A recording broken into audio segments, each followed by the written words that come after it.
नमस्कार। आज हम लोग नेशनल एजुकेशन पॉलिसी पे चर्चा करेंगे, क्योंकि पिछला हमारा जो वीडियो था एनसीएफ 2005, उसको देखने के बाद बहुत सारे बच्चों की डिमांड थी कि मैं राष्ट्रीय शिक्षा नीति 2020 पर भी अपना विचार व्यक्त करूं वीडियो के माध्यम से। तो आज मैंने कोशिश किया है कि आपको न्यू एजुकेशन पॉलिसी के विषय में कुछ बताएं। सबसे पहली बात ये होती है कि एजुकेशन किसी भी देश के लिए सबसे महत्वपूर्ण आधार होता है अपने विज़न को, अपने दृष्टिकोण को पूरा करने के लिए। शिक्षा के माध्यम से ही लोगों के व्यवहार में अपेक्षित परिवर्तन किया जाता है। इसलिए सरकार समय समय पर कुछ पॉलिसी लेकर आती है जिससे शिक्षा के व्यवस्था में, शिक्षा के प्रक्रियाओं में कुछ परिवर्तन किया जाता है। हमारे देश में सबसे पहली जो शिक्षा नीति बनी वह बनी थी 1968 ईस्वी में। श्रीमती इंदिरा गांधी उस समय प्राइम मिनिस्टर थी। तो पहली शिक्षा नीति बनी। कोठारी कमीशन की जो रिपोर्ट थी उस आधार पर 1968 में पहली शिक्षा नीति हमारे देश में पब्लिश हुई या बनाई गई, सरकार के द्वारा पब्लिश की गई। दूसरी शिक्षा नीति काफ़ी समय के बाद 1986 ईस्वी में श्री राजीव गांधी उस समय प्रधानमंत्री थे, उनके शासनकाल के दौरान दूसरी शिक्षा नीति आई, जिसको 1992 में थोड़ा मॉडिफाई किया गया, लेकिन वो शिक्षा नीति 1986 ही कहलाती है। और उसके 1986 के लगभग 34 वर्ष बाद 2020 में एक तीसरी शिक्षा नीति भारत के लिए सरकार के द्वारा अनाउंस की गई या पब्लिश की गई, और वह शिक्षा नीति पूरा विज़न अपना बताती है कि किस तरह से हमारे देश की शिक्षा व्यवस्था होगी। तो अब हम यहाँ पे थोड़ी सी चर्चा ये करते हैं कि जो 2020 की नई शिक्षा नीति हमारे सामने आई है उसमें क्या क्या प्रावधान किए गए हैं। तो जब से ये शिक्षा नीति आई है उस पर तरह तरह की बातें होती रही हैं, लेकिन जो महत्वपूर्ण बिंदु है, महत्वपूर्ण पक्ष है, उस पर हम चर्चा करेंगे। सबसे महत्वपूर्ण जो फैक्टर्स हैं जिनकी वजह से यह शिक्षा नीति लाई गई, कई बार ये पूछा जाता है कि वो क्या कारण थे जिसकी वजह से 2020 की नई शिक्षा नीति लाई गई सरकार के द्वारा। तो इसमें 3 कारण हैं। पहले तो हम यहाँ लिख लेते हैं नेशनल एजुकेशन पॉलिसी 2020। इसको न्यू एजुकेशन पॉलिसी के नाम से जाना जा रहा है क्योंकि यह बिल्कुल लेटेस्ट है। यहाँ पे हम एक चीज़ की चर्चा करते हैं कि ये एक रूपरेखा है कि हमारे देश का एजुकेशन सिस्टम कैसा होगा। ये कोई लीगल डॉक्यूमेंट नहीं है, ना कोई कॉन्स्टिट्यूशनल इसमें कोई प्रावधान है। इसलिए सरकार चाहे तो इसको कल से लागू कर दे, चाहे तो 10 साल बाद लागू करे, चाहे तो इसके सारे रिकमेंडेशंस को मान ले या इसके कुछ रिकमेंडेशंस को छोड़ दे। ये सरकार के ऊपर डिपेंड करता है। तो यह एक फ्रेमवर्क है, यह कॉन्स्टिट्यूशनल या लीगल डॉक्यूमेंट्स नहीं है कि उसके लिए हम कोर्ट में जाएंगे सरकार ने ये नहीं किया, इतना देर हो गया। तो इस तरह से हम इसकी चर्चा शुरू करते हैं कि जो हमारी न्यू एजुकेशन पॉलिसी है उसके लाने के पीछे 3 महत्वपूर्ण कारण थे जिसकी वजह से इसको लाया गया। पहला है, सरकार ने ये डिसाइड किया है कि 2035 तक 50% स्टूडेंट्स को उच्च स्तर की शिक्षा प्राप्त हो, यानी ग्रेजुएशन लेवल की शिक्षा प्राप्त हो 2035 तक।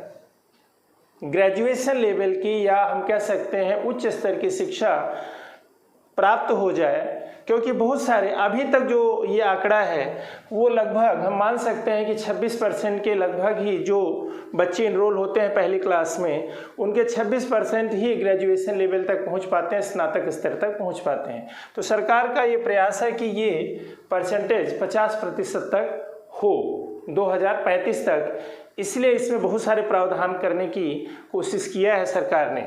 दूसरा है रोट लर्निंग को रिड्यूस करने की बात करता है, को हटाने की बात करता है कि इसके माध्यम से ये कोशिश की जाएगी कि जो रटंत विद्या है उस व्यवस्था को हटाया जाए।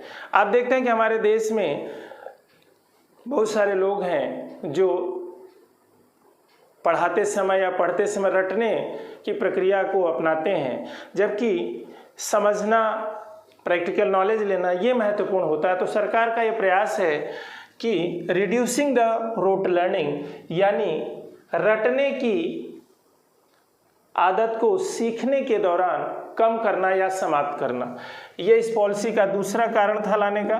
और तीसरा है नो रेस्ट्रिक्शन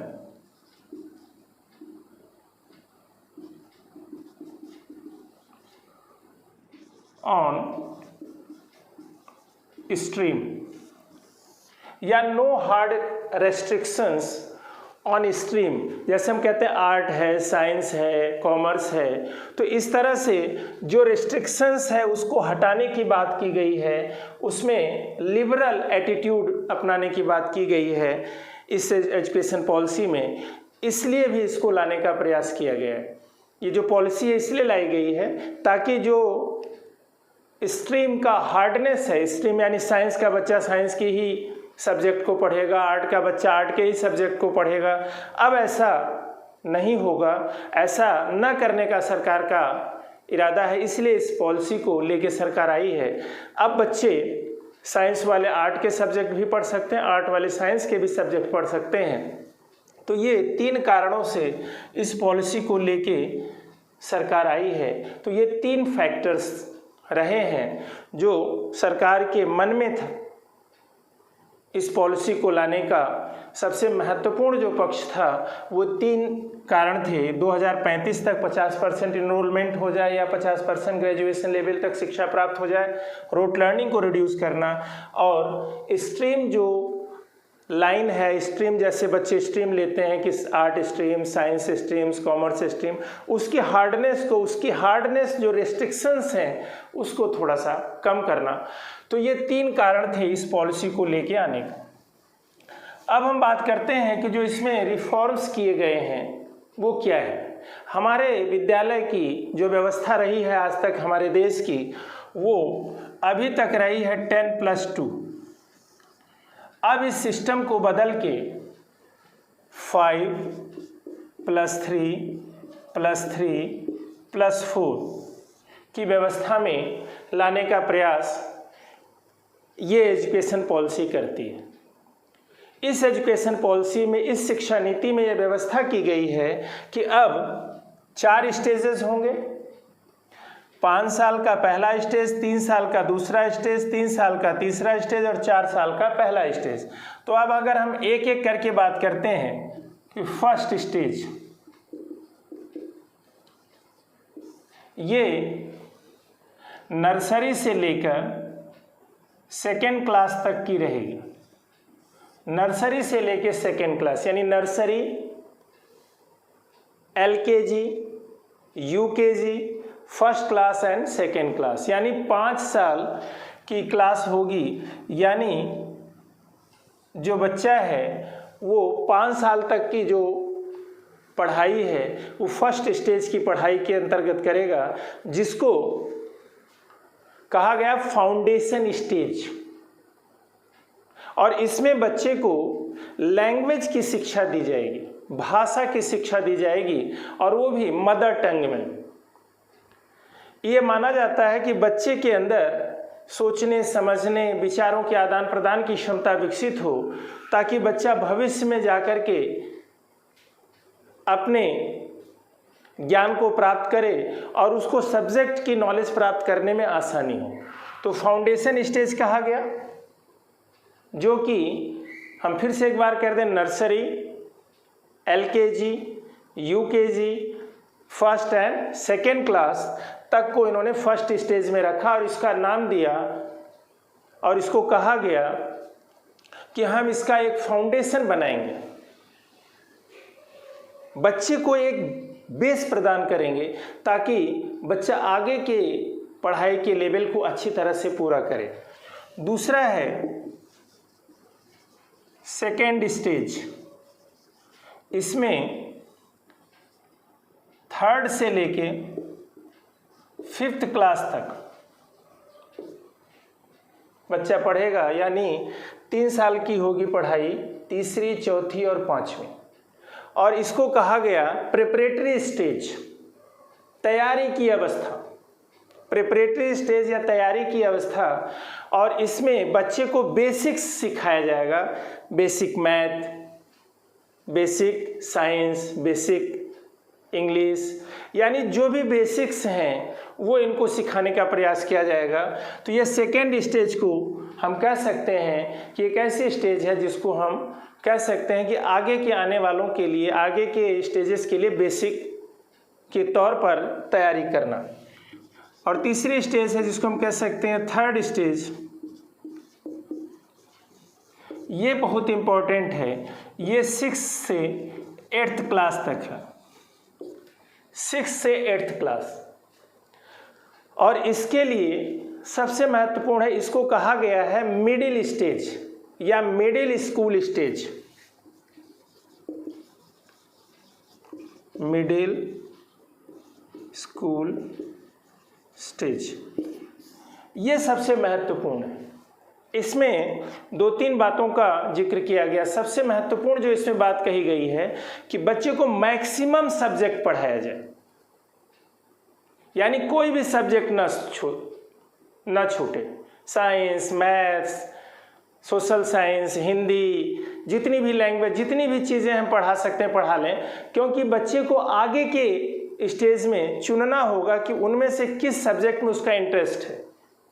अगर हम आपसे पूछें कि आपको कौन सी मूवी अच्छी लगी, तो इसका मतलब क्या हुआ कि आपने बहुत सारी मूवी देखी है, उसमें से आप सेलेक्ट करेंगे। तो सबसे पहली बात है कि इसमें बहुत सारे सब्जेक्ट पढ़ाए जाएंगे, सारे सब्जेक्ट पढ़ाए जाएंगे। दूसरा, कोडिंग का ज्ञान बच्चों को दिया जाएगा। पहले कंप्यूटर में कोडिंग का ज्ञान उनको दिया जाता था या उनको पढ़ाया जाता था जो हायर लेवल के कंप्यूटर कोर्सेज करते थे, लेकिन यहाँ पे सरकार का प्रयास है कि 6ठी क्लास से ही कंप्यूटर की कोडिंग क्लासेस बच्चों को दी जाए और उनको ये सिखाया जाए, क्योंकि माना जाता है कि बच्चों का मेंटल डेवलपमेंट इस स्टेज में बहुत ज़्यादा होता है या लगभग कंप्लीट हो जाता है, तो यहाँ पे ये चीज़ सिखाई जाए। इसके अलावा वोकेशनल कोर्स की बात करता है, यानी इस स्टेज में बच्चे को व्यावसायिक शिक्षा दी जाए थर्ड स्टेज में, जिसको हम कहते हैं इंटर्नशिप।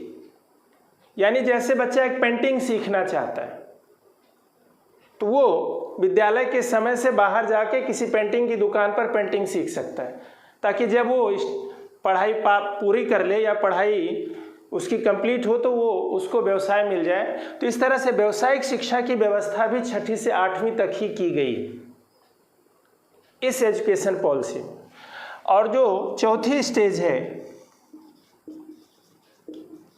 4th स्टेज है, जिसको हम कहते हैं 9 से 12th तक। ये क्लास जो 4 साल की है, ये 4 साल की क्लास। इसमें सबसे महत्वपूर्ण जो पक्ष है वो ये है कि बच्चों को यहाँ पे स्ट्रीम बदलना है। पहले क्या था कि पहले 11वीं में जब बच्चा पहुंचता था तब अपने सब्जेक्ट को चूज करता था कि कौन से साइड लेना है, कौन से सब्जेक्ट को लेना है। यहाँ वो 9th से ही अपने सब्जेक्ट को बदल सकता है। लेकिन इसमें सबसे बड़ी बात है कि जो स्ट्रीम की हार्डनेस है, रेस्ट्रिक्शंस है जो स्ट्रीम की, वो थोड़ा सा लिबरल की गई है, थोड़ा इसमें सहूलियत दी गई है कि अब साइंस का बच्चा हिस्ट्री भी पढ़ सकता है और आर्ट साइंस का बच्चा, जो आर्ट स्ट्रीम का बच्चा है, वो मैथ और साइंस भी पढ़ सकता है। लेकिन वो तब पढ़ सकता है जब उसके पूल में वो सब्जेक्ट हो। दूसरी सबसे बड़ी महत्वपूर्ण बात है कि इस स्टेज में जो एग्ज़ाम होगा वो सेमेस्टर वाइज होगा, यानी 6 माही के पेपर्स लिए जाएंगे, 6 महीने के, यानी 1 साल की परीक्षाओं को 2 साल में लिया जाएगा, पहले 6 महीने फिर 6 महीने। सेमेस्टर वाइज एग्ज़ाम लिए जाएंगे 9th, 10th, 11th, 12th के। और पहला एग्ज़ाम होगा ऑब्जेक्टिव टाइप का और दूसरा सब्जेक्टिव टाइप का। दोनों को मिला के बच्चे की रिपोर्ट कार्ड तैयार की जाएगी और उसको पास या फेल जो भी किया जाएगा।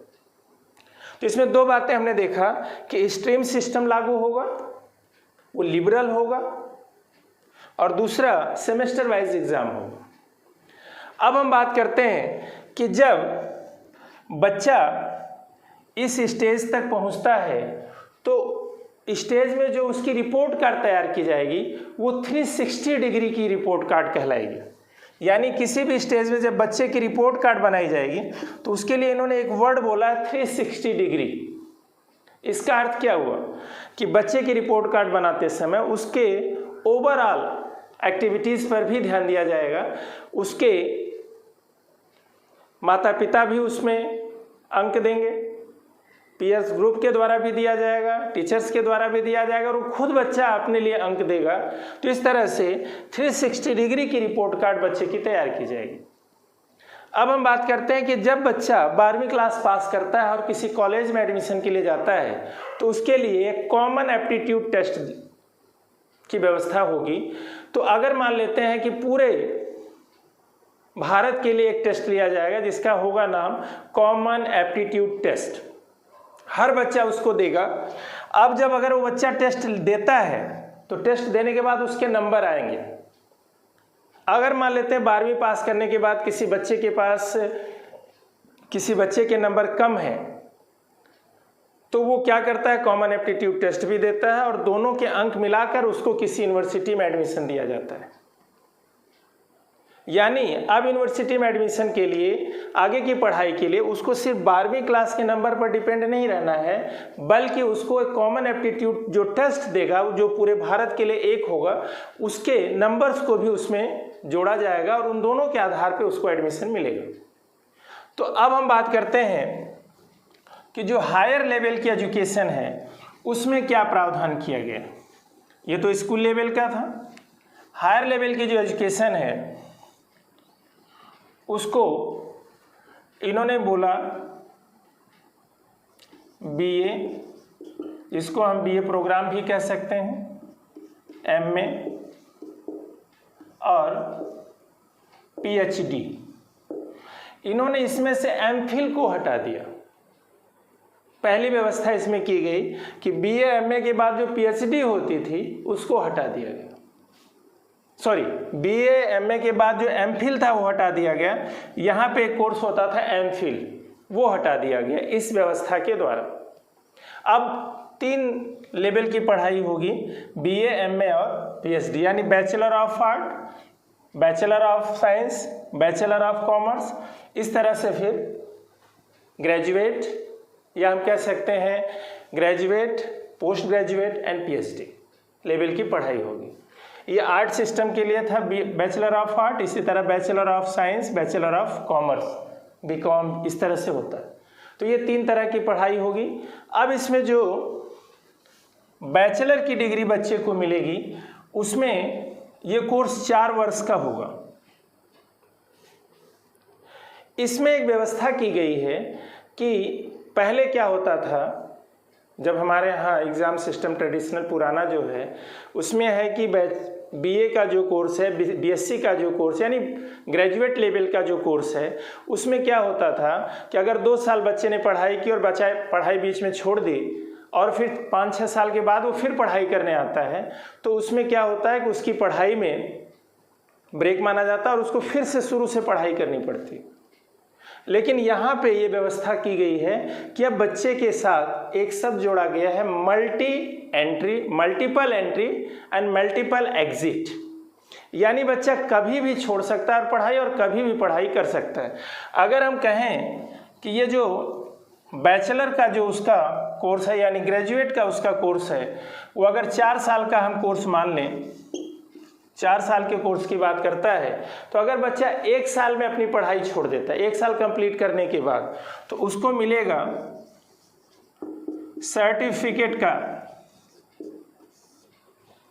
सर्टिफिकेट का उसको एक प्रमाण पत्र मिलेगा, उसको जो हम कहते हैं ना डिग्री मिली या जो भी मिला, तो उसको सर्टिफिकेट मिलेगा। दूसरे साल की अगर वो पढ़ाई पूरी करता है तो उसको मिलेगा डिप्लोमा का कोर्स, डिप्लोमा का सर्टिफिकेट मिलेगा। और इसी तरह से अगर वो तीसरे साल की करता है तो उसको माना जाएगा कि बैचलर कोर्स उसने पूरा किया है। और इसी तरह से अगर वो चौथे साल की पढ़ाई पूरी करता है तो उसको हम कहते हैं कि रिसर्च का कोर्स उसने पूरा किया है और उसको डिग्री रिसर्च की मिलेगी। यानी किसी भी साल अगर उसने पढ़ाई छोड़ दी तो जिस साल उसने पढ़ाई छोड़ी है, उसने अपना पढ़ने का क्रम तोड़ा है, तो उस साल तक की उसको डिग्री मिलेगी।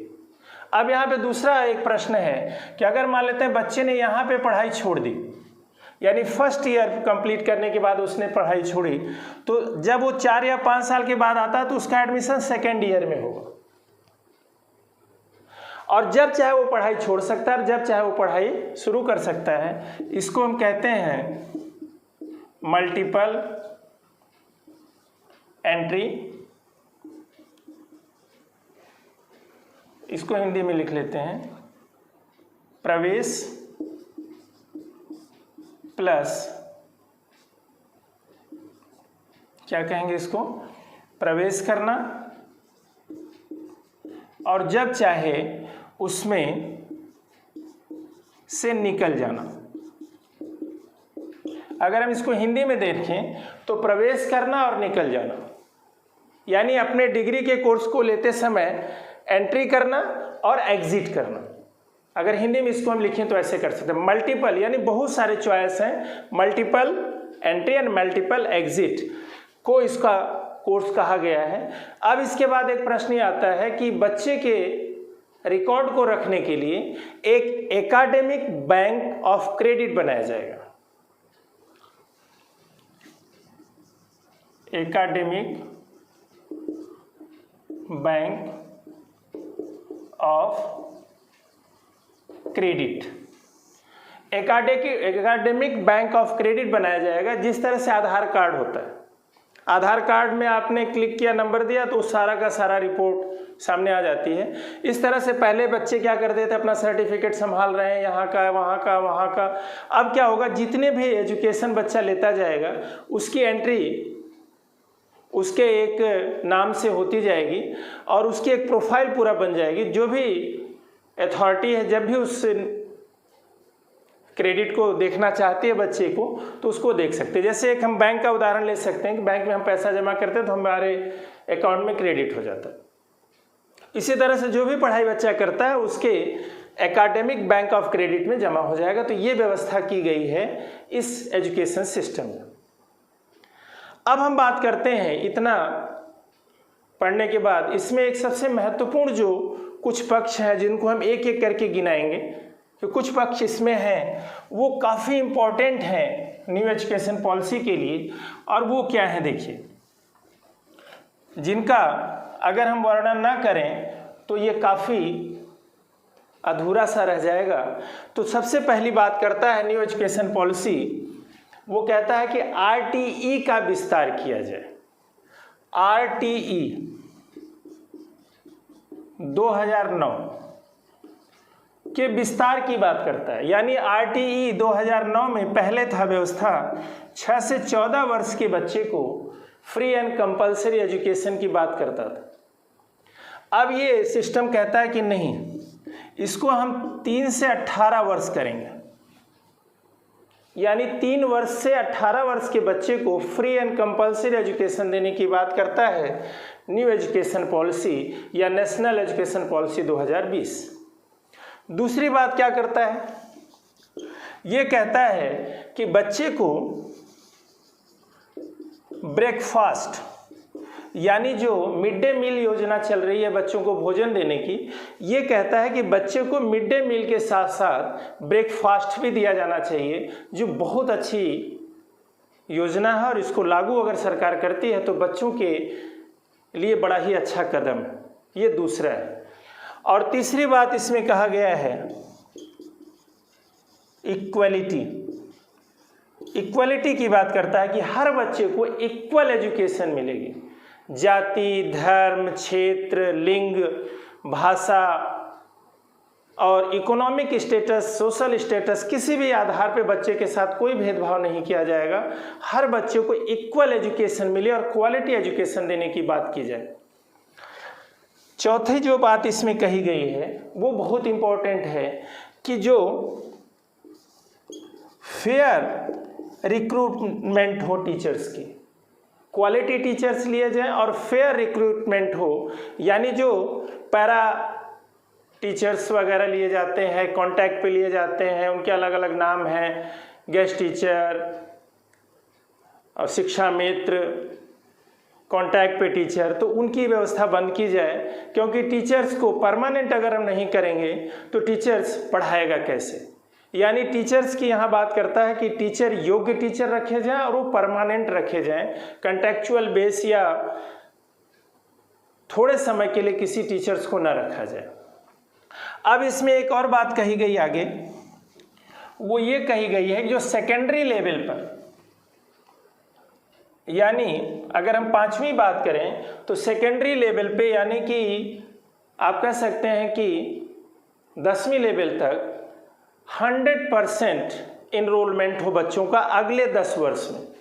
यानी कि अगर हम देखें तो अगर एक पहली क्लास में जो बच्चा इनरोल होता है, मान लेते हैं वहाँ पे 100 बच्चे इनरोल होते हैं, तो वो 100 के 100 बच्चे 10वीं क्लास तक पहुँचें, ऐसी व्यवस्था की गई है। यानी सेकेंडरी लेवल तक 100% इनरोलमेंट की बात करता है अगले 10 साल। अब हम बात करते हैं यहाँ पे एक और छठी जो व्यवस्था यहाँ पे की गई है कि हमने देखा होगा कि बहुत छोटे छोटे स्कूल खुले रहते हैं, आसपास भी आपने देखा होगा कि उसमें बच्चों की बैठने की व्यवस्था है तो ज़रूर, लेकिन उनके लिए प्लेग्राउंड नहीं है, लाइब्रेरी नहीं है, लैब्स नहीं है साइंस के। तो ये कहता पूल बनाया जाए। छोटे छोटे अगर विद्यालय हैं तो उनको पूल बनाया जाए, उनको एक ग्रुप में शामिल किया जाए। तो फिजिकली उनको नहीं मिलाना है, बल्कि अगर किसी विद्यालय में लाइब्रेरी की व्यवस्था कर दी जाए, किसी में खेलकूद की व्यवस्था कर दी जाए और किसी में लैब की व्यवस्था कर दी जाए, ताकि समय समय पर हर बच्चे को इसका फ़ायदा हो। तो छोटे छोटे स्कूल्स को ये क्लब करने की बात करता है, पूल बनाने की बात करता है। तो यहाँ ये भी एक बहुत महत्वपूर्ण सुझाव इसके लिए आया है। इसमें एक सबसे महत्वपूर्ण सुझाव और भी है, और वो पहले तो ये हम लिख दें, क्लब करने की बात करता है। 7वां है कि ECCE को लागू करने की बात करता है, यानी early childhood care and education. यानी 3 साल के बच्चे को विद्यालय में प्रवेश करने की यह सिफारिश करता है। इस एजुकेशन पॉलिसी में यह कहा गया कि 3 साल का बच्चा विद्यालय में जाएगा। पहले 6 साल के बच्चे को विद्यालय में भेजा जाता था, लोग कहते थे हमारा बच्चा तो 6 साल का होगा, अभी नहीं जाता। अब 3 साल के बच्चे को विद्यालय में भेजने की व्यवस्था करता है, और उसके लिए एक वर्ड बोला जाता है वाइज इन्वेस्टमेंट। यानी बच्चे के हेल्थ पर, बच्चे के पढ़ाई पर सरकार के द्वारा जो इन्वेस्टमेंट किया जाता है, उसको हम ये कह सकते हैं कि भविष्य के लिए तैयार करने की योजना है। क्योंकि 3 साल के बच्चे के अंदर मेंटल डेवलपमेंट बहुत तेज़ी से होता है, फिजिकल डेवलपमेंट भी होता है, तेजी से और मेंटल डेवलपमेंट भी होता है। तो सरकार ये चाहती है कि CECE योजना लागू की जाए ताकि बच्चों का काफ़ी हद तक डेवलपमेंट हो। अब हम बात करते हैं, इसमें एक और महत्वपूर्ण सुझाव है कि जो प्राइवेट कॉलेजेस हैं वो बहुत सारी फीस लेते हैं, तो सरकार ने उनके ऊपर एक कैप या सीमा निर्धारित कर दी कि इससे ज़्यादा वो फीस नहीं ले सकते। तो प्राइवेट स्कूल्स के लिए जो बच्चों से ली गई फीस है उसकी अब सीमा बांध दी गई है, ये अगला है।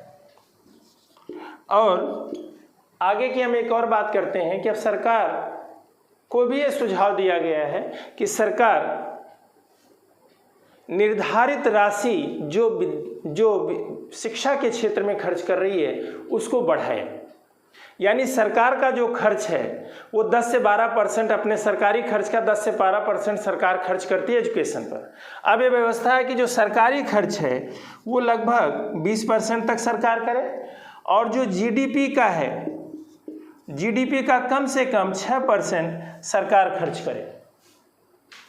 शिक्षा पर जीडीपी का 6% और सरकारी व्यय का 20% खर्च होना चाहिए, जबकि अभी तक जीडीपी का 4-4.5% ही खर्च होता है एजुकेशन पर और जो सरकारी खर्च है उसका 10-12% ही खर्च होता है। तो ये व्यवस्था करे सरकार के द्वारा ये किया जाए। और इस तरह से हम देखते हैं कि जो हमारे देश की व्यवस्था है, शिक्षा व्यवस्था, वो बेहतर हो। इसलिए सरकार को एक सुझाव भी दिया गया है कि जो मानव विकास मंत्रालय है उसका नाम बदलकर अब शिक्षा मंत्रालय भी कर दिया जाए। यानी ऐसा करने से ये महत्वपूर्ण शब्द जुड़ने से ये लगेगा कि शिक्षा को काफ़ी महत्व दिया जा रहा है। हमने संक्षेप में नई शिक्षा नीति को बताने का प्रयास किया है जो अभी लागू नहीं है, और जब लागू होगी तो इसका बहुत ही दूरगामी परिणाम और बहुत ही सकारात्मक परिणाम हमें देखने को मिलेगा। धन्यवाद।